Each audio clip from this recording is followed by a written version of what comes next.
it is that favorite moment where I say, "We are live." Woohoo! Here we are. Welcome, dear friends and dear community. And this is a special video that we both were inspired to create Mm. to share our joy and to share the enchanted love and romance tips. So, if you're going to watch this as a live with us, Mm. it's a special experience. Whether you're going to catch it as a replay, it's perfect. And this is Katerina Satori, and right next to me, I'm Rob Williams. this is my man who enchanted my heart, was his energy Mm. first. Yes. Yes, energy and Voice. voice, the light in his eyes. Mm. And it's been such a transformative journey to say yes to each other, to say yes to authentic love and the spiritual partnership that, it became so natural that to share something that we've learned through this process with the rest of our community. Yeah, it's been such an amazing experience just being in a fully aligned partnership and the amazing things that flow from that.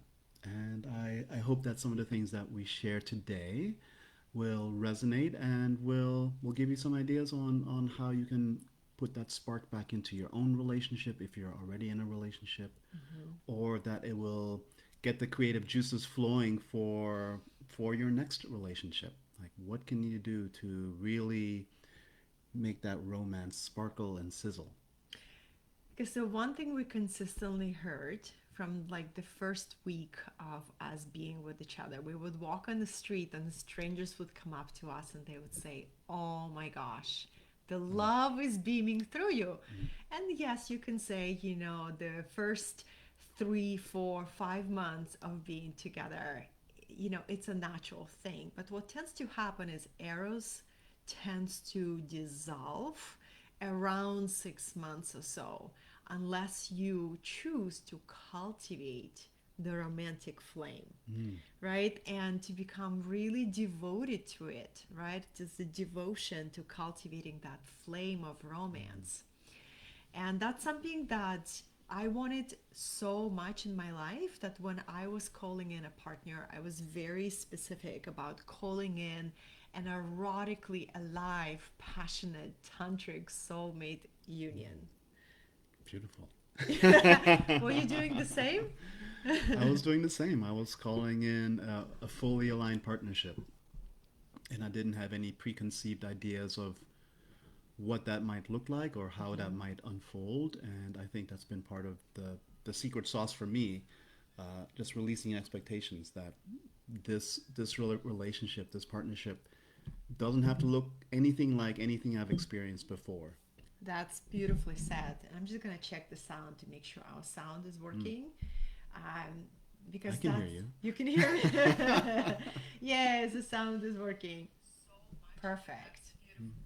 That's all you need for the Zoom session codes. Mm. And it's so good to have you here sharing your experience, Mm. beloved. This is my first ever live stream. This is Yeah. your first, yes, this is Ooh, your I'm first. popping my live stream cherry. How does it Right? feel? It feels pretty good. Yes, whoever invented live stream, like, really gave me the biggest gift because there's nothing like it Mm. than to turn on the video and to have an ability to connect no matter where you are, as long as you have internet. And it's a really beautiful way Mm. to share and to connect. And on this live stream, we wanted to talk specifically about romance secrets and codes. And if you want that enchanted love, if you want to bring out new spiral of romantic delight with your existing partner, maybe the spark has dimmed a little bit. Maybe the relationship have seasons, right? So then whatever we're going to share will definitely bring you new ideas and new perspective. And sometimes that's all you really need. Just need a new perspective, some new inspiration, and off you go, implementing, running, creating magic in your existing relationship. If you've been in a relationship with yourself, I dislike the word single. Like, I've never been single. I've been in a relationship with myself in a very delicious, highly satisfying, so entertaining. I was never bored with myself, right? So I'm in a very luscious relationship with myself for a while. And then eventually a time came where I realized I have learned everything was possible for me with myself. And the next level of my own evolution, of my own development, expansion of consciousness was with the other, right? So it was a natural yearning, a natural pivot in my own inner being to desire and to crave that. And then I became shifting my priorities to make room for that and to create space for this love, authentic love, to come into my life. Yeah, I found that there's some lessons and some experiences that you just can't have or can't access as a solo practitioner. As a solo Being in a being, relationship with yourself, right? It's pretty easy to get yourself to agree with yourself. you it's pretty it's pretty easy to get yourself to just kind of be in this place where nothing's necessarily pushing your boundaries.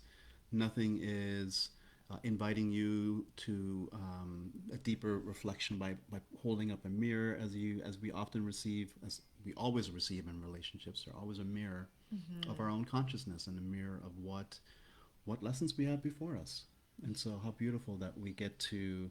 And I feel like there's some lessons that are only accessible within the confines of a loving relationship where you know you're safe, where you know you're accepted, and you can dive deeper into your own being and bring more of yourself out.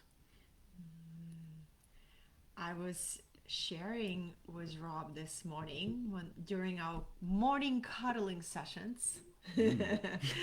Right? I was sharing with Rob. I said, one of the beautiful gifts of us being guided towards each other is that we met each other in the mature stage of our life. You can call it midlife, right? But we both had a lot of life experience behind us. So, and we both were yearning for that partnership of the soul, of connection of the soul. So when we were guided toward each other, we both recognized the sacredness of this connection. And choosing to be fully in for this gift of this sacredness, of this relationship, of this connection, not putting any labels or any conditions. Feel like the place where we met was, I am a full yes for this journey with you. I'm a full yes for this adventure with you. I recognize the sacredness of this, and also maintaining beautiful freedom of the labels and a freedom of how it needs to look, how it needs to be named. It was a choice of the heart, right? And becoming so like authenticity was the main foundation from the day one, and willingness to ask each other questions. Yes. Yeah, there's a certain degree of relationship maturity that you develop, from experiences in life. And to me, that was something very important to have in a partner, someone who's had experience, who has experienced the things that have taught her what she really loves and wants more of in a relationship, and also, conversely, what doesn't work for you, having and really reaching a point of clarity about, this is who I am, this is what I'm looking for, and to find someone who's reached that level of relationship maturity is just such a beautiful gift. Such a beautiful And gift. there's a state of readiness that you come to uh, through your solo experience, through your self-love experience. Yeah. And for me, on my journey, I thought I was ready, a couple of years ago. You said 3 years And ago you three were years ready. ago, and I still had a lot of learning to do. I still had a lot of maturing to do when it comes to relationship, when it comes to the capacity to not only give love but to also receive love. That was a big lesson for me, and that's still unfolding. And so I'm so grateful that we reached a level of maturity where we could recognize the sacredness of what we had, Hmm. and that we still get to grow and expand together. Still grow and expand together. So, romance, the way that I see and understand romance now, is a practice, right? Is a devotional practice to romance your beloved's soul and your heart, right? So really learning what it is for them, right? We both are very blessed that we're very similar. We're both highly sensorial beings, sensualist. So, like yesterday we had the most amazing romantic adventure that Rob has planned for us. And what I loved about it, everything was a surprise. I knew the last activity, but the first two was a surprise. And you asked me, do I want to know? And I said, no, I don't want to know. I love when you keep it a surprise. Oh, you love your I surprises. love my surprises, so that's part of him romancing my heart is not only coming up with incredible activities that will be novel, Eros love novelty, freshness, but also to have that surprise of suspense, right? And it takes that creativity, it takes devotion and intentionality, but I love his face when he sees my face of delight. I'm like, yes, this is amazing, right? And you just look so happy knowing that this surprise totally brought such a huge wave of joy to your partner. Yeah, it's beautiful to experience. It's beautiful to, and I should say how I come up with some of the ideas for our dates. It's divine inspiration. It's divine mother whispering into my ear. It's listening to intuitive guidance, and like the first activity that we did yesterday, going to a bookstore. Which is, some people might say, oh, what's romantic about going to a bookstore? But that's where really understanding your partner and doing deep listening and knowing what their wants, needs, and desires are comes into play. Like, Katerina loves books. She could spend hours and hours and hours in a bookstore. And I knew of a special bookstore in San Diego. It's the largest non-chain bookstore, the largest private, I guess, private bookstore, you would say. Yeah, it looks like a mini castle of books with the most unique shelves. Yes. It's an amazing place called Verbatim Books, and they just have beautiful, antique, vintagey, kitschy decorations throughout. So There's a giant mural painted on the wall outside of the store. It's a really amazing place. And it just dropped in one day. It's like, oh, we're doing this, we're doing this activity. We're going to see an organ performance at Balboa Park. And I was like, well, and suddenly it just dropped in. I was like, oh, this offered this bookstore adventure beforehand. We had the time to do it, and I know it'll really speak to your heart. it spoke to my heart, yes, so much. And that's how it was from like the day one of where we met. So not only we met of what considered to be a midlife, right? So we're both in mature space in our life. We also met online. So if you still have a lot of stories or wounds around online dating, maybe our story will help you to reinvigorate your approach. Because, here's what happened. I came to a realization that my soulmate is not going to break through my window and it's not going to be delivered to me on a silver platter, right? Those are just fantasies. And if I really wanted to connect in a real authentic relationship, I needed to bring my most authentic self to an interaction. So I was willing to go on many dates that just would not lead anywhere, but they each taught me something. They each helped me to become more authentic, more courageous, more bold, more persistent. And then when I would get tired of the process, I would just stop. I'd be like, you know what, for the next 2 months, I'm not going on any dates because I want to, create and connect from within. But I remember before I met Rob, and I talk about it on the webinar that I have called Searching for the Beloved. I completely let go and I decided because I'm a devotee of Divine Mother, and I had this cry of my soul, and I said, Divine Mother, if you want me to be a solar priestess, if you want me to walk my path solo for the rest of my life, if that is my dharma, I fully accept this. And on one, what I want to do, if I'm going to be a solo priestess, I'm just going to take occasional lovers.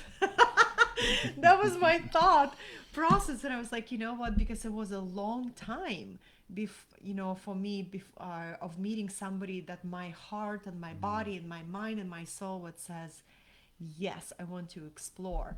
I've met wonderful people, but it was not my person, right? You've been there. You've been there probably many times, where you keep meeting amazing people who'll be perfect, but they're just not for you.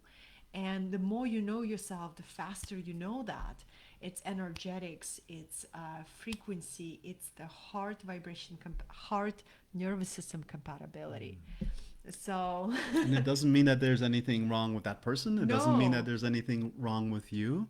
it just It's means just it means you're recognizing that, okay, this is not the fully soul aligned partnership I'm looking for. yes, yes. And I had the same evolution of being able to reach a point of discernment where, okay, I could go on a coffee date, and within the first 10 minutes, like, okay, this is not quite the right fit that I'm looking for, and I can get to enjoy getting to know this person and be in my integrity and let them know, it's like, okay, it's been lovely to meet you, and I'm not feeling a romantic connection here, and leave it And at that.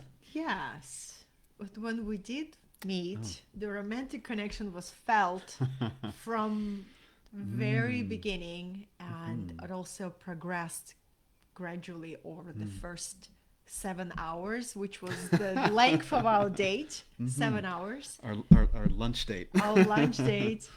And I remember the good day 2 or 3, you asked me, what is the most important thing for me? Or you said, what are you looking for in it? What do you feel makes your relationship really work? Or some kind of a question like that. And I said, romance, romance, romance. And I shared with you, I said, I became so skilled at romancing myself, right? So I became really good at, what do I require to feel so alive, to feel so engaged on this physical plane?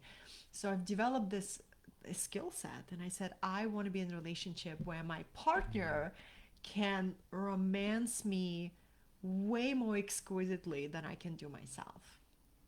And I'm pretty good at this art, right? So it was, but you love a good challenge. I love a good You challenge. got you love a good challenge. Mhm. And to me, romance is this incredible perception of your partner where you say something once that is meaningful to you, and they heard it from the first time of your expression. On the first date, I said that I love classical music. The being in the symphony, to me, it is going to the higher planes of the most incredible experience, and boom, being invited to attend the symphony together, right? And this has been a romantic beat, that we cultivate. I love listening and feeling what do you respond to, right? I pay attention to what dresses that I wear, that he just stops in the kitchen and says, oh my goodness, I love this dress. This is one of your favorite Oh yes, dresses, absolutely. right? I love particular way I caress and touch you, that Rob responds. I pay attention to that, right? So it's really becoming so attuned to what lights up the special spark in your eyes, and how you respond, what nourishes you, and then asking. We have this game that, I mean, we have a game that I love to play, and Rob plays along. You It's fun love to that. play. You love that It game, is. right?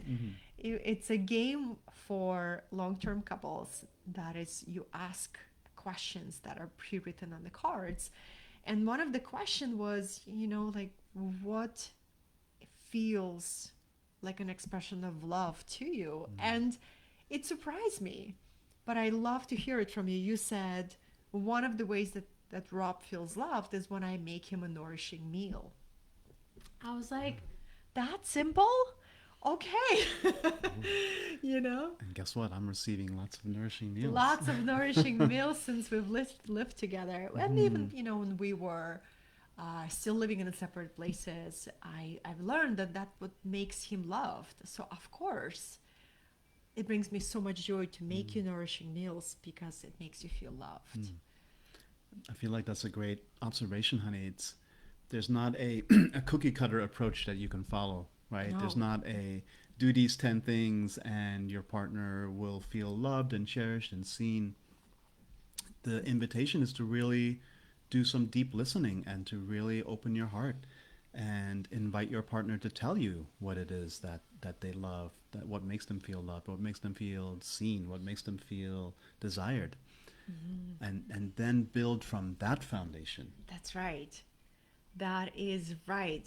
And I also feel the bigger why we decided to speak on this topic, besides just strangers coming up to us on the street and saying you're obviously in love or how long you've been together, right? And so we keep receiving that feedback from others, It still and happens. it still happens. Yes. And another thing is when the masculine and the feminine come together, the natural result of that union is the birth of something new, right? It's just in our society, the birth of something new is typically children, right? The physical children is a birth of something new.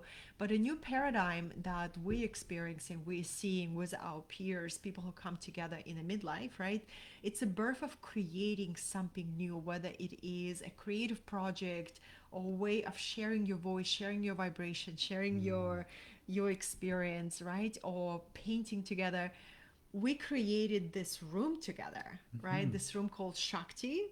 And when I moved in, we painted the walls and put new art and just really created this beautiful creative studio, not only for me to create, which is 95% of the time what happens here, but also for us to create something together.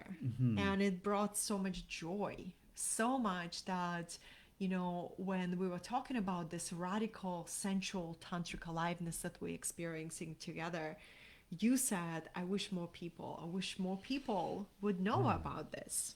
It's such a powerful experience. It's Yeah. such a healing experience. Healing on all levels. Yeah, we are sensual beings. We are deeply erotic beings by nature, by essence. We experience reality through our senses. And I find more and more people are searching for a new relationship with reality, with themselves, with their own bodies, with each other. And to be more alive means to be more vulnerable. You cannot be more alive without amplifying your capacity to feel in a deeper way. And that experience of deeper feeling will feel vulnerable, right? So I'm going to record a new session as a bonus for the audio series that we just released. And Rob was there in this chair with me, In this chair. in this chair.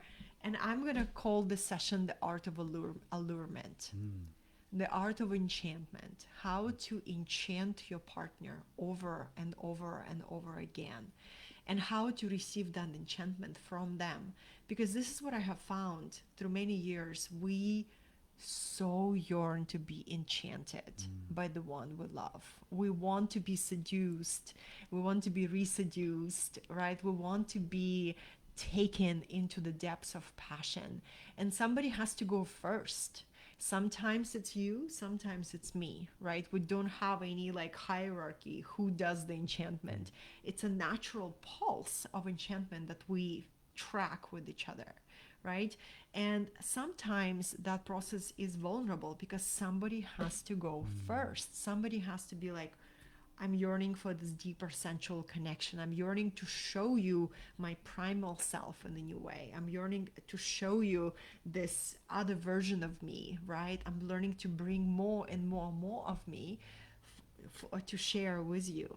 But that vulnerability is what is going to make you feel alive, on the edge of aliveness, what kills the spark that we also want is predictability, Mm. right? And when we start thinking that I know my partner, that's when the arrows begins to tiptoe out of your life. But for me, the romance and sensuality and eros is wake up every day and choose to have fresh eyes. Say, I am so curious to learn something new about this amazing person who is a mirror for me. What can I learn about this person? What can I learn about myself? What can I learn about the art of love? Mm. And being a beginner, being willing to learn and say, I think like I have a lot of experience. I've learned a lot of books. I've had many like direct experiences, but I'm willing to empty it all and to come empty to the altar of love and to be taught by love itself. Mm. It's releasing all expectations of what love should look like, what romance should be, Yeah. and allowing it to unfold in the moment. Yes, allowing it to unfold but that requires so much presence. Mm. Do you remember, my love, the times where, back in your past where you didn't really know how to feel, how to be present, right? Because we both share that background. Mm-hmm. We both come from the past of living disconnected, not in our bodies, both being highly intellectual people, right? And there was a journey of coming alive and leaving that half dead existence and to come back to rebirth of the heart. Mm-hmm. Yeah. That's right. The journey from living from your mind, living from your intellect, to living from your heart. It's a beautiful journey. It's such a rewarding journey, and it requires deep vulnerability, and it requires authenticity. It requires allowing someone to see all of you. And I feel like so many of us really desire, unconditional acceptance, unconditional love, and we can't receive that unless we're willing to open ourselves to it. If you're not willing to show yourself to another human being, if you're, hiding behind masks, which we've all been trained to do, which we've all, have taught as a survival mechanism. Oh, this is what I should be like. This is what I should seem like. This is what I should speak like. If you're always hiding behind a mask, then you're never known, and you'll never satisfy that longing to be known by another. I want to just take that in because vulnerability, true vulnerability for me feels like I am naked in my expression. There is nowhere to run, there is nowhere to hide. This is my truth. And true vulnerability feels like, if I really let you see me, I am taking a risk. Mm. But what it always showed me, every risk I took for a true connection always gave me a gift of deep soul intimacy Mm. and accelerated the union, right? So I remember we had several what I call choice points, right? Where we would, like every 3 months or so, there would be a building up of energy for this new vulnerability, for this new soul revelation. And this is what creates deep passion between souls, is when one person is willing to go first and reveal a new level of who they are, and another person is able to receive that revelation, right? And then they are ready to reveal something. But it's a constant process of soul revelation to each other is what creates the passion, the beauty, the juiciness of romance, the love, like I choose to be with you. Ooh, I like that. The juiciness of romance. The juiciness of romance. And this morning I also had a thought that romance is a practice of learning to discover the world in a new way together. Mm. Right? So why romance is so intoxicating? Why do we all want it? It's another word for magic, for enchantment, right? It's if we have been going through days of gray weather and we want the sunshine. It's like that when we go from robotic relating to this life of sunshine, life of fresh wind, and a salty air. That's what romance does. Beautifully said, honey. So, what will be your, darlings? What did you learn? What have you been deepest discovery beside intuition, listening to intuition, being led, receiving divine guidance, deep listening? What else have you learned about the art of romance and cultivating enchantment in love? Hmm. That it can feel, I don't want to use the word effortless. Oh, It yeah. can be in divine flow. It can flow, and there can be an ease and a grace associated with it when you open yourself to it. When you tap into this current, the Venus stream. There's a You're flowing with the current, and the magic the magic opportunities just come to you, or you're drifting in this river and you're just encountering them over and over and over again, and it's the willingness to say yes. It's the willingness to say, okay, I'm here for this. It's the willingness to say, okay, I'm willing to try this with my partner. I love this. I love this. And I would say true heart centered love is the greatest energy of healing and liberation that I've yet to experience. And I remember doing my regular yearly prediction for year 2025, and what came through was this is the year of divine unions. More and more divine unions are coming together, and people are saying sacred yes to the process of learning the art of love with each other, right? And however that process will teach them.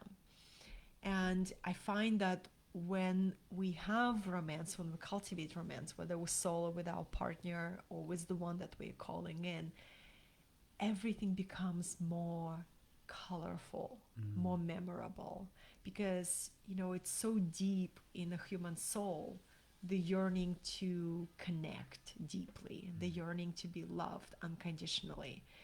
And that's our birthright, and it's also something that we can welcome and choose and allow. So I really want this to, to share, because for both of us, at the time when we thought we were ready, we were not really ready. And I remember saying to Divine Mother, why do you make me wait so long? Right? Why do you make me wait so long? And now, through this experience, I've learned not to ask that question of the great mystery. There is always a reason why you're being asked to be solo with yourself, or you're being asked to, you know, um, to go through a chapter where there is not much clarity or not much revelation just yet, is because you're being brought to this new understanding and divine timing. It's really beautiful. But I truly believe becoming erotically alive, oozing with magnetism, being able to feel things deeply is what makes this human journey so remarkable. So remarkable. And for this reason, we wanted to have this live stream relatively short, not an hour, but just relatively short. We wanted to share this energy with you, this vibration, this encouragement that if you're yearning for this love, whether in the relationship that you're calling in or in the union that you have now, but you're looking for this next spiral. In every relationship, there is always a choice point to go deeper or to go apart, right? So if you are the person who wants to go deeper with your partner, then this is for you. And, in our exploration, what was born is this audio series that you can access called Erotic Awakening. And it is channeled transmissions of how to access that full body aliveness with yourself, with your partner, how to let go of any shame that maybe came from the childhood conditioning or religious conditioning or anything. and how to feel at home in your body, how to get your sexy back. Ooh, how to get your sexy How to back. get your sexy, one of my favorite modules there. And this is not it. We're also creating a live experience where you can be in a private setting. It's not going to be available after that live session. It's only available for people who join there live. So you can be as private, as vulnerable, as real with us as possible, as you want, and to ask us any questions. We're also going to be taking the group through energetic exercises. I want to do an exercise, the ritual that I did to call in sacred union and the deeper level of intimacy, that undefended heart and fearless love. So we're gonna have that event in about a week and a half. So there are still spaces to get it, to get your ticket. You can either private message me, Katerina Satori, or Rob, or just see the link underneath this video that I'll drop. Any final words on how to keep enchanting, how to be the enchanting lover? Be yourself. Be yourself, and which is a radically vulnerable experience, right? You'll never be bored if you keep allowing your true self to come forth. Yeah. Oh, so much fun doing this with you. You enjoyed it? Yes. So fun. And I want to see if anybody, so good. We're going to share this video. And thank you so much for joining us, darlings. It was just really, really sweet to share this time with you. And I also want to name that we are an example of complementary partners, That's right? Rob is a fixed water sign, Scorpio. I am a fixed fire sign, Leo. We both very stubborn and very strong sense of identity, which is really powerful, because what I see in the mirror of his expression, this is how water moves through experience, and you see the expression of fire, right? Very different approaches sometimes. Very different approaches. What would you say your biggest discovery of our complementary differences? That they're complementary, that there's not one approach to doing anything, that how you approach things, how you approach challenges in your life, how you approach things you want to accomplish in your life, you have this certain approach to it. Yeah. And it doesn't look like it's not the same approach that I would use, and that's completely okay. And I see how radically successful you are with your approach, and so I have a new appreciation, and I'm learning from that. Yeah, and I'm learning the way of the water, right? And it's also, we have a different Mayan signs. I am an eagle, you are a dragon. So, just knowing all these different things about your partner and the uniqueness of your differences, this divine design. I remember when I met Rob, I received a message from Divine Mother, like, this is a divinely appointed love. And this is your curriculum. This is your opportunity to really learn what it means to love and to receive love. And the sacredness of that gift, of that curriculum, is so beautiful. And I want everyone who is calling that in to know that it's possible. It will not come on the time that you think it will come, right? It will not come in the way that you think it will come. But that's why the surrender and openness is so key, because if we are set in our ways of how it should look, when it will come, we create unconscious resistance, right? We create walls to receiving what we want. But the more we become humble and open and spacious and say, love as a principle, as everything in the universe is held by love. Teach me. I am willing to be a humble student. Teach me. How can I how can I be an embodiment of love? And as you open your heart to that possibility, you give it space to to blossom. You Space to give it, blossom. yeah. You allow yourself this receptivity to actually have it flow into your life like Yes. water. Like water.